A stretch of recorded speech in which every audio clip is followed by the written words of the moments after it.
Hello student, कैसे हैं सभी। उम्मीद करता हूँ सभी ठीक होंगे। एक बार फिर से स्वागत है आप सभी का आपके अपने यूट्यूब चैनल पैशन केमिस्ट्री पर।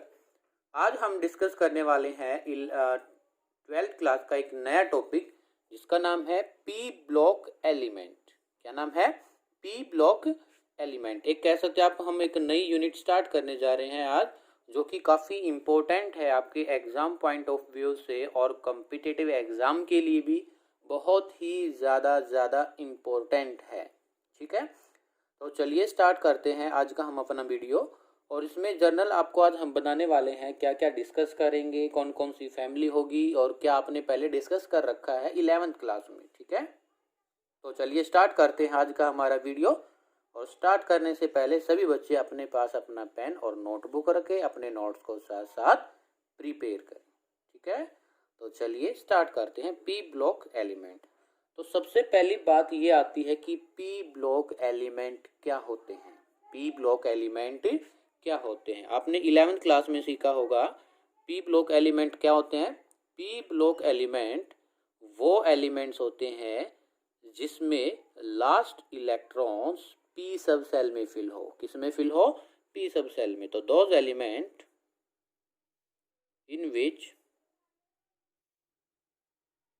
in which last electron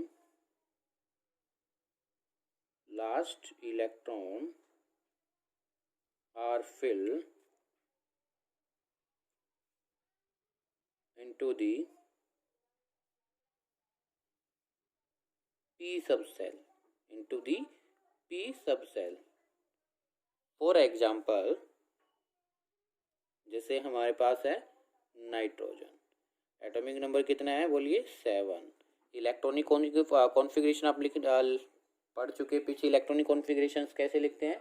जिसे बच्चे को इलेक्ट्रॉनिक कॉन्फ़िगरेशन नहीं आती है तो आप मेरे चैनल पर एटॉमिक स्ट्रक्चर्स देख सकते हैं, और वहाँ पर मैंने क्या है, इलेक्ट्रॉनिक कॉन्फ़िगरेशंस को डीपली बता रखा है कैसे हम फिल करते हैं। ठीक है, नाइट्रोजन का एटॉमिक नंबर कितना है? 7। तो इलेक्ट्रॉनिक कॉन्फ़िगरेशन क्या होगी इसकी? सब सेल में 1s2 2s2 एंड 2p3। तो देखिए लास्ट इलेक्ट्रॉन्स किस में फिल हुए हैं? पी सब सेल में। तो ये किससे बिलोंग करेगा? पी ब्लॉक एलिमेंट से बिलोंग करेगा। किससे करेगा? पी ब्लॉक एलिमेंट से बिलोंग करेगा। क्लियर है? तो इसको हम कहेंगे पी ब्लॉक एलिमेंट। अब बात आती है पी ब्लॉक एलिमेंट्स जो हैं वो कहाँ से कहाँ तक स्टार्ट होते हैं, मतलब कि कहाँ से कहाँ तक हैं। तो जो group number 13, group 14, group 15, group 16, group 17 and group 18, ये जो है ग्रुप 13, 14, 15, 16, 17, 18, ये ग्रुप बिलोंग करते हैं आपके किससे? पी ब्लॉक से। ठीक है, जैसे ग्रुप 13 में कौन सी, जिसको हम कहते हैं बोरॉन फैमिली, बोरॉन। ग्रुप 14 में कार्बन फैमिली, ग्रुप 15 में नाइट्रोजन फैमिली, ग्रुप 16 में ऑक्सीजन फैमिली, ग्रुप 17 में फ्लोरीन या जो हैलाइड फैमिली, और ग्रुप 18 में जो है आपकी कौन सी आएगी, आप जहाँ से स्टार्ट करते हो यहाँ helium, neon, noble gases family. Clear है? एटॉमिक नंबर कितना होता है बोरॉन का? 5, कार्बन 6, नाइट्रोजन 7, ऑक्सीजन 8, 9, 10। क्लियर है? इसको फैमिली क्यों बोला? क्योंकि सबसे पहला जो एलिमेंट है उसको बोल दिया गया मेंबर, मतलब हेड ऑफ द फैमिली, और फिर इसके नीचे जितने भी एलिमेंट है वो उससे बिलोंग करेंगे। जैसे इसके जस्ट नीचे कौन सा आएगा? एल्यूमिनियम। इसके जस्ट नीचे कौन सा आएगा? सिलिकॉन। नाइट्रोजन के जस्ट नीचे कौन सा आएगा बोलिए? फॉस्फोरस। ऑक्सीजन के जस्ट नीचे कौन सा आएगा? सल्फर। फ्लोरीन के नीचे जस्ट क्लोरीन, और इसके नीचे आर्गन। क्लियर है? तो ये मैं आपको बता रहा हूँ पी ब्लॉक एलिमेंट क्या है। क्लियर है? अब बात आती है सर, हम अब 12th क्लास में क्या क्या पढ़ेंगे। 12th क्लास में हम क्या क्या पढ़ेंगे और क्या हमने पढ़ रखा है। तो बेटा जी, जो आपके अभी 12th क्लास में डिस्कस करने वाले हो वो सिर्फ आप group number 15, group 16, group 17 and group 18, ये जो है आपके, ये आप नहीं डिस्कस करेंगे। ये आपने जो डिस्कस कर रखा है 11th क्लास में। कहाँ का रखा है? 11th क्लास में। क्लियर है? 11th क्लास में हम ये पढ़ चुके हैं दोनों ग्रुप। तो अब हम सिर्फ ये वाले ग्रुप जो हैं, ये वाले ग्रुप हम डिस्कस करेंगे। 1 2 3 4 ग्रुप को हम डिस्कस करने वाले हैं। क्लियर है? ठीक है, तो करें आज का हमारा टॉपिक स्टार्ट। तो पी ब्लॉक एलिमेंट क्या होते हैं, कौन कौन सी ग्रुप इसमें बिलोंग करते हैं, और हमारे सिलेबस में कौन कौन से ग्रुप है 15, 16, 17 एंड 18। तो सब जो मैंने आपको क्या कहा था, ग्रुप नंबर 15 है, इसको नाइट्रोजन फैमिली कहते हैं। क्या कहते हैं? Nitrogen family. तो नाइट्रोजन फैमिली से ही हम स्टार्ट करेंगे।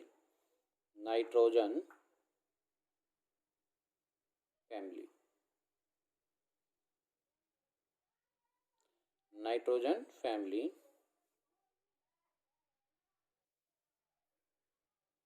जिसको हम क्या कहेंगे, ग्रुप 15, ग्रुप 15 के एलिमेंट।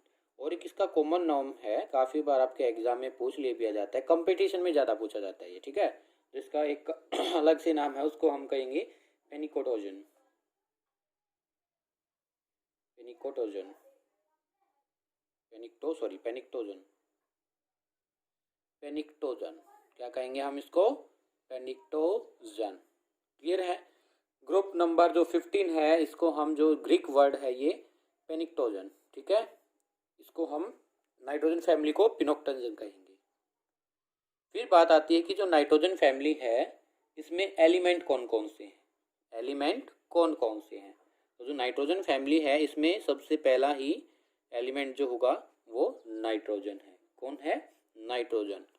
इसको एक लर्न करने की ट्रिक है, वो ट्रिक आप सुन लीजिए एक बार। एन से नाना पाटेकर, नाना पाटेकर, असराणी, सब, भिखारी। नाना पाटेकर, असराणी, सब, भिखारी। इस तरीके से आप इसको याद कर सकते हैं। ठीक है,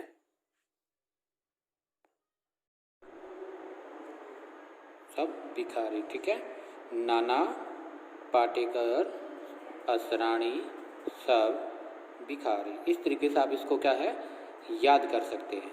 एन से नाइट्रोजन, नाइट्रोजन। पी से फॉस्फोरस,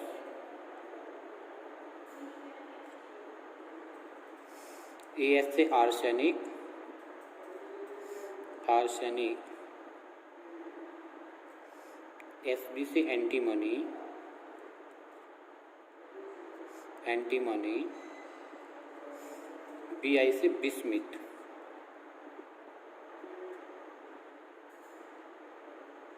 बिस्मिथ। ठीक है, इस तरीके से आप ये जो ग्रुप नंबर 15 के एलिमेंट है, इनको पेनिक्टोजन कहा गया है, इनको आप याद कर सकते हैं। ठीक है, ये सारे के सारे ग्रुप 15 फैमिली के एलिमेंट है, जिसको हम नाइट्रोजन फैमिली भी कह रहे हैं। फिर इसके बाद आते हैं इसकी इलेक्ट्रॉनिक कॉन्फ़िगरेशन पर। किस पर? इलेक्ट्रॉनिक कॉन्फ़िगरेशन पर। ठीक है, तो जैसे आपको पता है एटॉमिक नंबर, यहाँ पर हम लिखने वाले हैं atomic number. Atomic number nitrogen में कितना होता है? 7, 15, 33, 51, 83। ये नाइट्रोजन जो है कौन सी पीरियड का है? इस इधर मैं पीरियड लिख रहा हूँ, नंबर ऑफ पीरियड, पीरियड। तो नाइट्रोजन जी हमारी वो कौन से पीरियड से बिलोंग करते हैं? सेकेंड पीरियड से, और ये थर्ड पीरियड से, और ये फोर्थ पीरियड से, ये फिफ्थ पीरियड से, और ये सिक्स पीरियड से बिलोंग करते हैं। क्लियर है? इधर मैंने पीरियड लिखे हैं, ये वाली चीज़, इधर एलिमेंट और उनके नाम, और इधर एटॉमिक नंबर। अब इधर मैं लास्ट में क्या बनाने जा रहा हूँ, इसकी इलेक्ट्रॉनिक कॉन्फ़िगरेशंस। क्या लिखने वाले हैं हम? Electronic configurations. तो इलेक्ट्रॉनिक कॉन्फ़िगरेशंस कैसे लिखेंगे? इधर देख लीजिए, इलेक्ट्रॉनिक E.C, इलेक्ट्रॉनिक कॉन्फ़िगरेशंस। तो मैं यहाँ पर शॉर्ट फॉर्म में लिखने वाला हूँ, उसके लिए आप एक ट्रिक भी कह सकते हैं, ट्रिक लर्न कर लीजिए।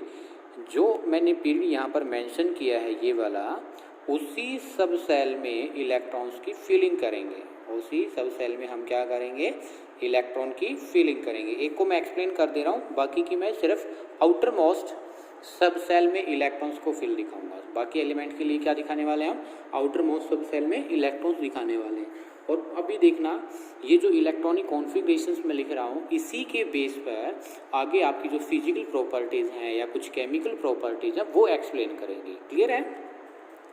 तो सबसे पहले हम एक्सप्लेनेशन देते हैं इलेक्ट्रॉनिक कॉन्फ़िगरेशंस फॉर नाइट्रोजन। किसके लिए? नाइट्रोजन के लिए। तो कैसे लिखेंगे, 1s2 2s2 2p3 2p3। ठीक है, ये किसके लिए हुई है, इलेक्ट्रॉनिक कॉन्फ़िगरेशन फॉर नाइट्रोजन। तो देखिए, जैसे मैंने आपको बताया था, जो पीरियड होगा आपका, जैसे पीरियड सेकंड है और सेकंड पीरियड में जो सब सेल आएगी यानी कि 2s और 2p, 2s 2p, इसी में हम क्या करेंगे, इलेक्ट्रॉन्स की फिलिंग करेंगे, इलेक्ट्रॉन्स को फिल करेंगे। क्लियर है? ये बात आपको पता होनी चाहिए। ओके, तो जैसे आपकी फॉस्फोरस के लिए भी एक्सप्लेन कर देते हैं, 1s2 2s2 2p6 3s2 and 3p3। देखो, इसमें थर्ड पीरियड है और थर्ड ये आपकी 3s 3p में इलेक्ट्रॉन्स की फिलिंग की गई है।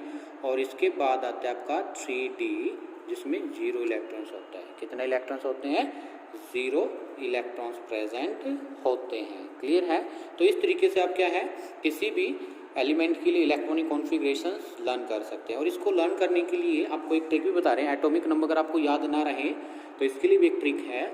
वो क्या है, जिसको हम मैजिक नंबर के नाम से जानते हैं। मैजिक नंबर कैसा था, जैसे सेकेंड पीरियड में अगर मेरे को आगे नेक्स्ट एलिमेंट का क्या करना है, एटॉमिक नंबर फाइंड आउट करना है, तो हम उसमें कितना +8 ऐड कर देते थे। इससे आगे अगर हम फाइंड आउट करेंगे एटॉमिक नंबर तो उसमें हम 18 ऐड कर देंगे। फिर से कितना ऐड कर देंगे, 18 ऐड कर देंगे और फिर कितना ऐड कर देंगे, 32। क्लियर है? इस तरीके से आप ये मैजिक नंबर 2 8 8 18 18 32 ऐसे लर्न कर सकते हैं। क्लियर है?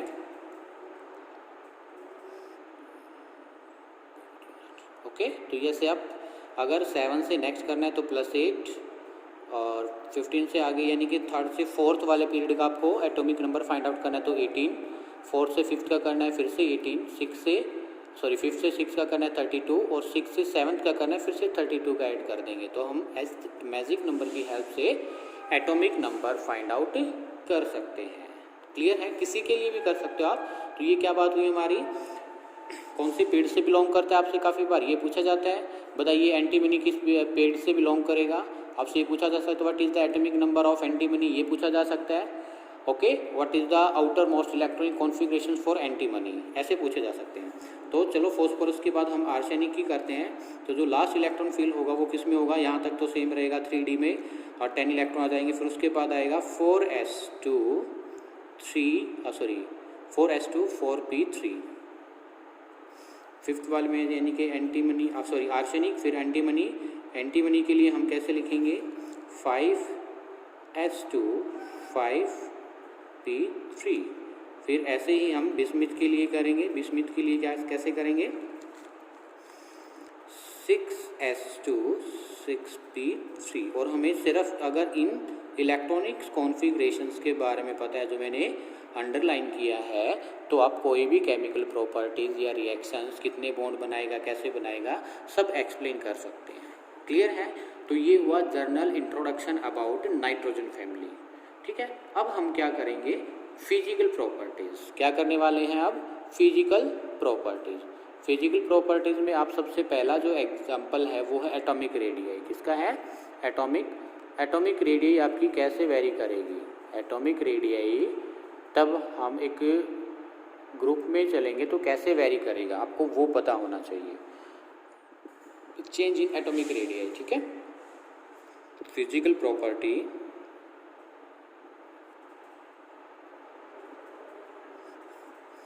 Physical properties of group 15 element, of group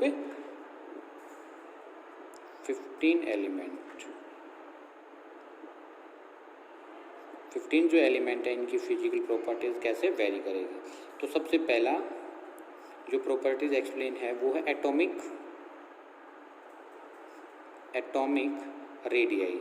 अब ये जो फिजिकल प्रॉपर्टीज हैं एक्चुअली ये आप जो एटॉमिक रेडियाई है, आयनाइजेशन एनर्जी है, इलेक्ट्रोनेगेटिविटी है, ये आप 11th क्लास में सीख चुके हैं।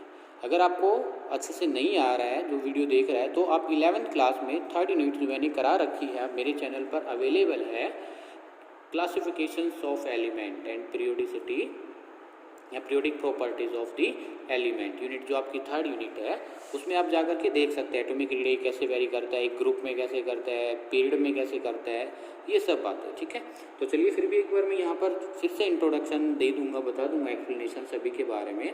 तो ये कह रहा है कि एटॉमिक रेडियाई पर क्या इफेक्ट होगा तब हम ऊपर से नीचे चलेंगे। ठीक है, यानी कि तब हम nitrogen, phosphorus, arsenic,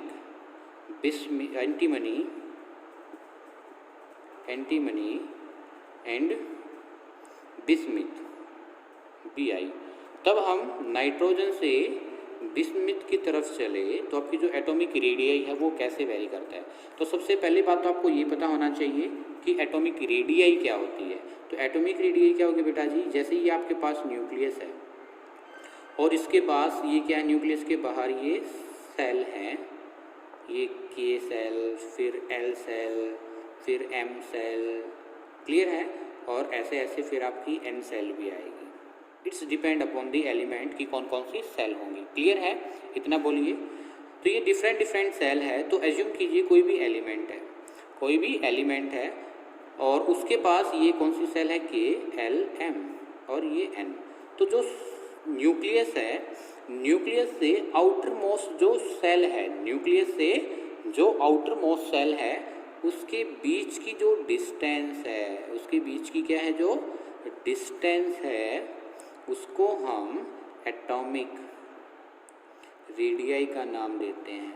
atomic radii का कि एक एटम के न्यूक्लियस से लेकर के आउटर मोस्ट सेल है जो वहाँ तक की जो डिस्टेंस है उसको हम क्या कहेंगे, एटॉमिक रेडियाई कहेंगे। क्लियर है, क्या कहेंगे, एटॉमिक रेडियाई कहेंगे। ओके, तो जैसे मैं न्यूक्लियस बना रहा हूँ, ये आपका ऐसे ही स्ट्रक्चर बना रहे नाइट्रोजन के लिए। नाइट्रोजन में कैसा है, 2 ही सेल होंगी, एक तो के और एक एल। ये न्यूक्लियस रहा नाइट्रोजन का, ये रही के सेल और ये रही आपकी एल, के एल। तो ऐसे ऐसे ऊपर से नीचे आएंगे तो आपको पता है नंबर ऑफ सेल क्या हो जाएंगी, increase. Number of shell increase, K L, L के बाद फिर आपकी आएगी एम, फिर आएगी एन। ठीक है, इस तरीके से सोचिए, इसमें एन तक है। तो आप देखो न्यूक्लियस से लेकर के इसकी डिस्टेंस सिर्फ इतनी है जो मैं दिखा रहा हूँ, इतनी डिस्टेंस है, और इसका हाफ। एटॉमिक रेडियाई क्या होती है, वेरी सॉरी, न्यूक्लियस से आउटर मोस्ट जो सेल है उसका हाफ क्या होगा। ये न्यूक्लियस से लेकर के इतनी डिस्टेंस है हमारे पास, तो आपको कौन सी ज़्यादा दिखाई दे रही है, बोलो जल्दी से, कौन सी ज़्यादा दिखाई दे रही है, ये वाली है ये वाली। तो आप कहोगे सर हमें ये वाली जो एटॉमिक रेडियाई वो ज़्यादा लग रही है। देखो इसका न्यूक्लियस कितनी अंदर की तरफ और इससे बाहर सेल है वो इंक्रीज हो रही है, और आउटर मोस्ट सेल ये वाली है और इसमें ये वाली है। इसमें एल आपकी एन सेल है और इसमें एल सेल है। तो आपको ये जैसे जैसे हम ऊपर से नीचे चलेंगे नंबर ऑफ सेल क्या हो रही है, when we move top to bottom on down, when we move top to bottom, या आप इसको ऐसे लिख सकते हैं, on moving down in a group, on moving down in a group, in a group, number of cell will be increases.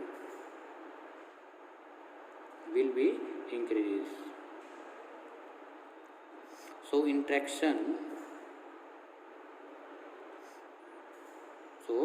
interaction between nucleus and outermost cell is decreases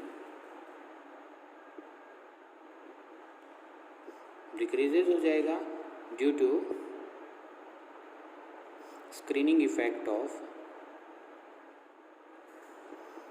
screening effect of shell, therefore atomic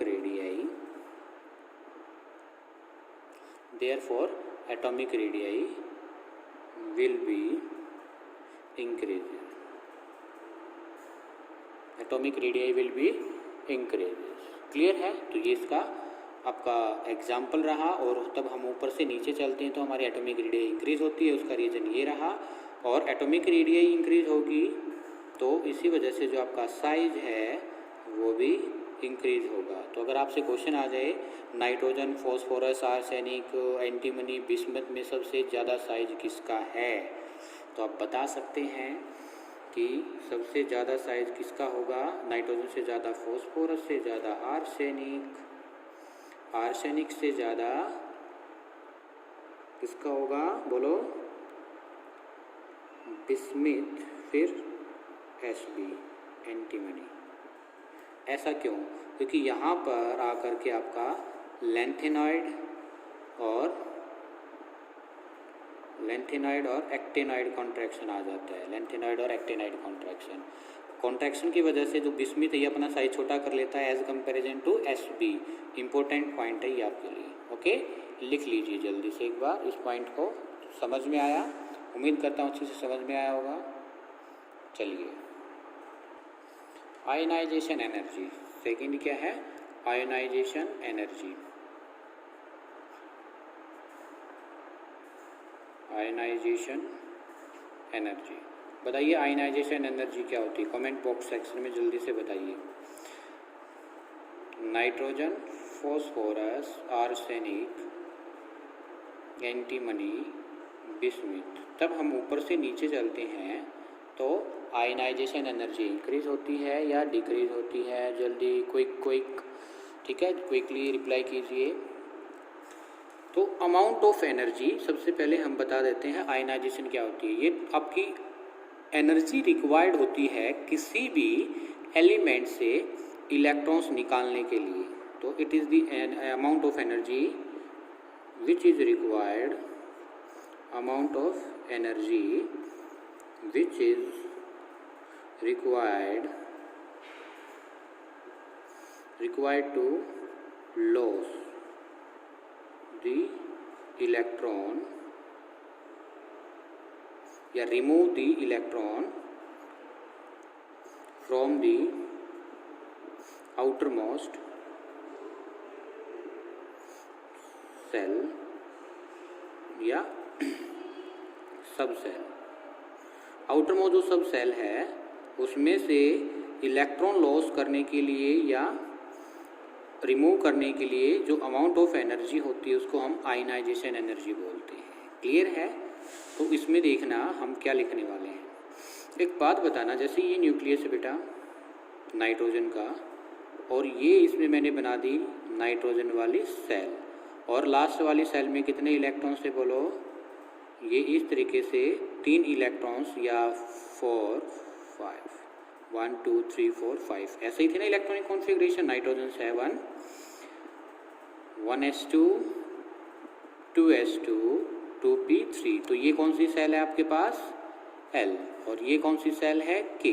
तो L में कितने electron total? 3 ये रहा, 2 ये रहा, 5। तो इसमें से इलेक्ट्रॉन्स निकालना एक तो, और एक बिस्मथ वाला न्यूक्लियस बनाते हैं। ये रहा बिस्मथ वाला न्यूक्लियस और ये रही बिस्मथ के लिए सेल। बिस्मथ के लिए सेल K, L, M और N में कितने इलेक्ट्रॉन्स है बोलो? 5, 1 2 3 4 5। क्लियर है? अभी मेरी बात को ध्यान से सुनना है बिल्कुल। न्यूक्लियस और जो इलेक्ट्रॉन है इसके बीच में, जो न्यूक्लियस और आउटर मोस्ट सेल है इसमें जो इलेक्ट्रॉन है उसके बीच में क्या होता है? इंटरेक्शन। क्या होता है? इंटरेक्शन। क्लियर इतनी बात? जो न्यूक्लियस है और आउटर मोस्ट सेल है उनके बीच में क्या होता है? इंटरेक्शन। बोलो इतना क्लियर है या नहीं है? सभी को क्लियर होगा उम्मीद करता हूँ। अब ये कितना स्ट्रॉन्ग इंटरेक्शन है उस पर भी तो आयनाइजेशन एनर्जी डिपेंड करेगी ना। तो मैंने क्या बताया था, ऊपर से नीचे आते time size atomic radius increase होती है, इंटरेक्शन डिक्रीज होती है। देखो क्यों? क्योंकि एक एक बात बताइए आप कि मेरे को इस पेन को पकड़ना है, ये न्यूक्लियस और इस पेन को पकड़ना है, तो मैं जितनी ज़्यादा दूर होगा उतना क्या है कम पकड़ पाऊंगा, इसको उतना ही कम पकड़ पाऊंगा, मतलब उतना ही कम इंटरेक्ट कर पाऊंगा। लेकिन जैसे ही मैं पास में आऊँगा तो इसको ईजिली से पकड़ लूँगा, और पकड़ लूँगा तो इस ये देखो ये था मैं यहाँ पर और मैंने इसको ईजिली से पकड़ लिया। तो अब ये बॉन्ड कैसा बनेगा, स्ट्रॉन्ग बॉन्ड बनेगा, यानी कि स्ट्रॉन्ग इंट्रैक्शन होगा। स्ट्रॉन्ग इंट्रैक्शन होगा तो इसको ब्रेक करने के लिए, यानी कि जो इंट्रैक्शन है वो किस टाइप का, ऊपर स्ट्रॉन्ग इंट्रैक्शन है, और स्ट्रॉन्ग इंट्रैक्शन को ब्रेक करने के लिए, क्या करने के लिए, ब्रेक करने के लिए ionization energy, I dot E का मतलब क्या, आयनाइजेशन एनर्जी कैसी चाहिएगी, हाई। कैसी चाहिएगी बेटा जी, बोलिए, हाई। लेकिन जो ये इंट्रैक्शन है तब हम ऊपर से नीचे आए, इंट्रैक्शन कैसा हुआ, weak, because of a bond length या atomic radius will be increases, weak होगा। तो वीक को ब्रेक करने के लिए जो आयनाइजेशन एनर्जी है वो कैसी चाहिएगी, लो। क्या चाहिएगी, लो। समझ आया। तो इसी वजह से तब हम ऑन डाउन दी ग्रुप, जैसे हम डाउन दी ग्रुप जाएंगे, on down the group, as size increases, as size increases, size हमारा क्या होगा, इंक्रीज होगा। Force of attraction between, so force of attraction between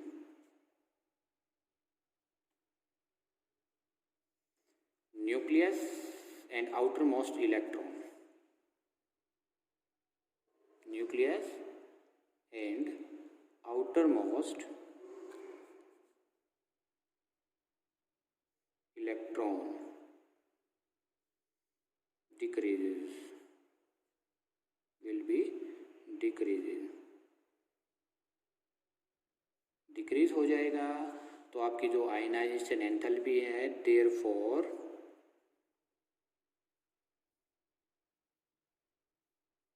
ionization energy decreases. इस sign का meaning क्या है, डिक्रीजेस। ठीक है।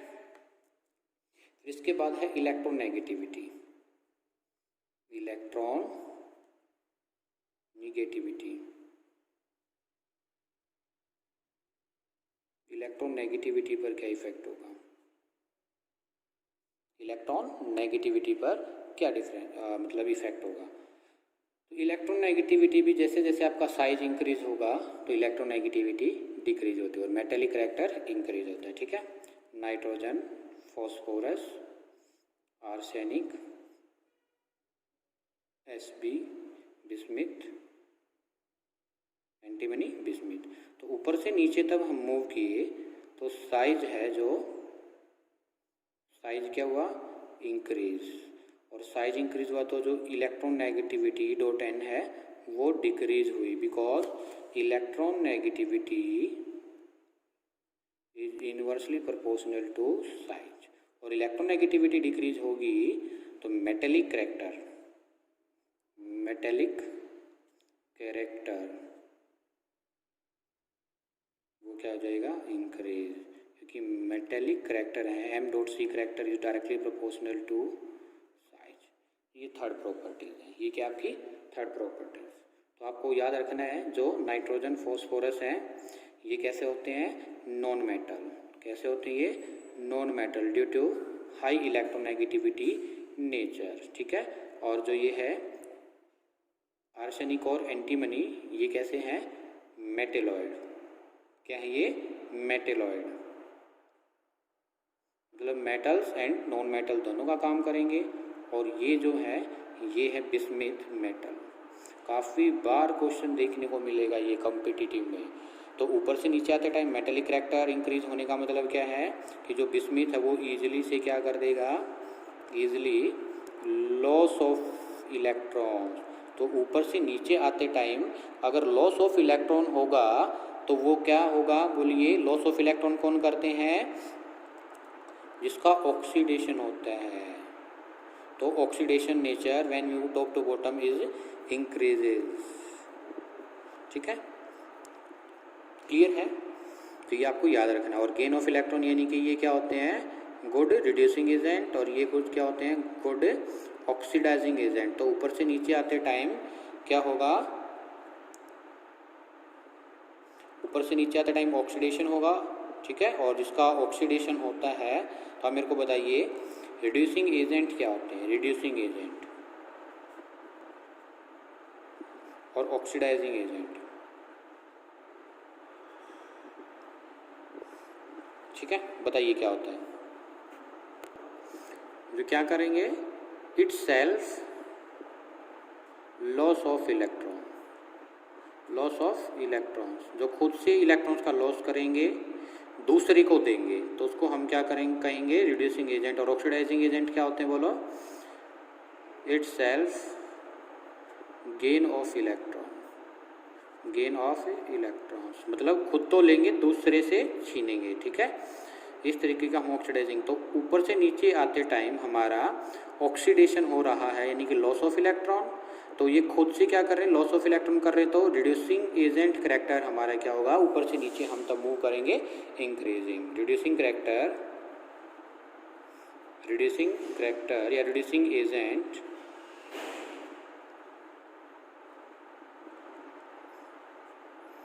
increases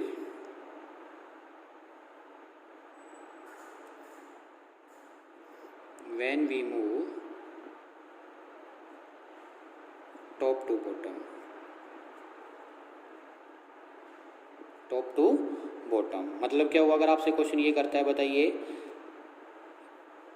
बिस्मिथ और एंटीमनी में से, बिस्मिथ और एंटीमनी में से कौन सा अच्छा रिड्यूसिंग एजेंट है, तो कौन सा होगा, बिस्मिथ, क्योंकि ऊपर से नीचे आते टाइम हमारे रिड्यूसिंग करेक्टर इंक्रीज होता है। रिड्यूसिंग एजेंट या reducing agent will be increases, which is better reducing agent. तब हम ऊपर से मूव करेंगे तो रिड्यूसिंग एजेंट करेक्टर इंक्रीज होगा, क्योंकि ईजिली से लॉस ऑफ इलेक्ट्रॉन कर देता है। मेटल हमारे क्या होते हैं, लॉस ऑफ इलेक्ट्रॉन ईजिली से कर देते हैं, लॉस ऑफ इलेक्ट्रॉन ईजिली से कर देते हैं, ठीक है। इसके बाद fourth, melting and boiling point, melting and boiling point, melting point and boiling point बहुत ही इम्पोर्टेंट पॉइंट है ये। और एक इसमें आपको देखने को मिलेगा कि मेल्टिंग पॉइंट डिफर करता है बॉइलिंग पॉइंट से, मेल्टिंग पॉइंट डिफर करता है बॉइलिंग पॉइंट से, ठीक है। तो सुनिएगा बिल्कुल ध्यान से। Nitrogen, phosphorus, arsenic, antimony, bismuth. तब हम नाइट्रोजन से आर्सेनिक तक चले तो मेल्टिंग पॉइंट इंक्रीज हुआ, क्या है, तब हम नाइट्रोजन से फॉस्फोरस से आर्सेनिक तक चले तो जो मेल्टिंग पॉइंट है, क्या आपका melting point increases, melting point increases from nitrogen to arsenic, nitrogen to arsenic. But when move antimony to bismuth, melting point decreases, melting point decreases, क्या होगा, डिक्रीज होगा from Sb to Bi, antimony to bismuth। ऐसा क्यों, ऐसा क्यों हो रहा है, लिख लीजिए एक बार, बता रहे हैं नेक्स्ट पेज पर, लिख लिया। चलिए, ऐसा इसलिए हो रहा है क्योंकि जो तब हम ग्रुप नंबर 15 में चलते हैं तो पहले तो आपका क्या है, मेल्टिंग पॉइंट इंक्रीज हो रहा है, देन डिक्रीज हो रहा है, क्योंकि जो आर्सेनिक से बिस्मिथ है वहाँ पर इनर्ट पेयर इफेक्ट लग रहा है। क्या लग रहा है, इनर्ट पेयर इफेक्ट, ठीक है। आप इस लाइन को लिख सकते हो, the melting point MPT of group 15 element first increases from nitrogen to arsenic and then decreases तो यहाँ हो गया, then decreases Sb2Bi, bismuth, ठीक है। दिस इज बिकॉज ऑफ या पैसिव लिख सकते हो the reason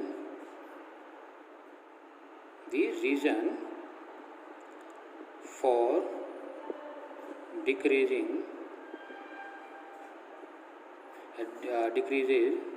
the reason for decreases in melting point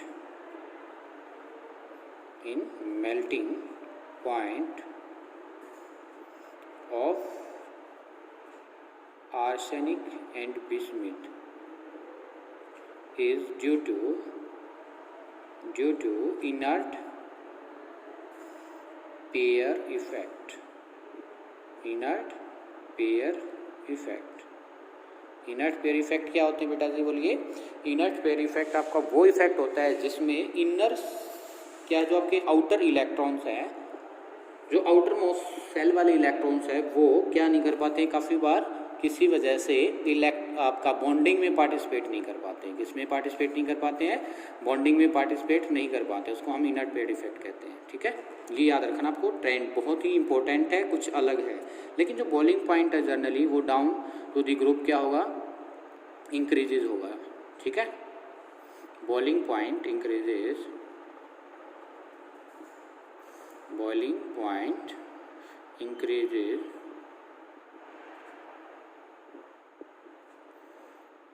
down the group, that is nitrogen to bismuth। ठीक है, nitrogen to bismuth.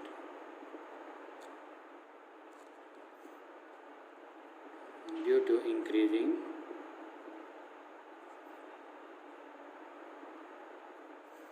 atomic size,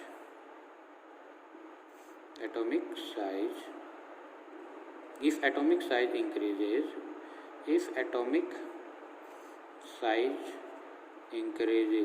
then weak van der Waals force will be increases। Clear है? तो ये बातें हुई आपकी किसकी? Physical properties की। नेक्स्ट वीडियो में हम डिस्कस करने वाले हैं केमिकल प्रॉपर्टीज। क्या डिस्कस करने वाले हैं? Chemical properties. तो उम्मीद करता हूँ वीडियो आपको अच्छा लगा होगा। अगर आपको वीडियो अच्छा लगा है तो प्लीज़ वीडियो को लाइक कीजिए, शेयर कीजिए और कमेंट में बताइए कहाँ पर आपको प्रॉब्लम रही है या वीडियो आपको कैसा लगा, डाउट क्लियर हुए या नहीं हुए। और मेरे चैनल पर अगर आप नए हैं तो प्लीज़ चैनल को सब्सक्राइब ज़रूर करें। Thank you.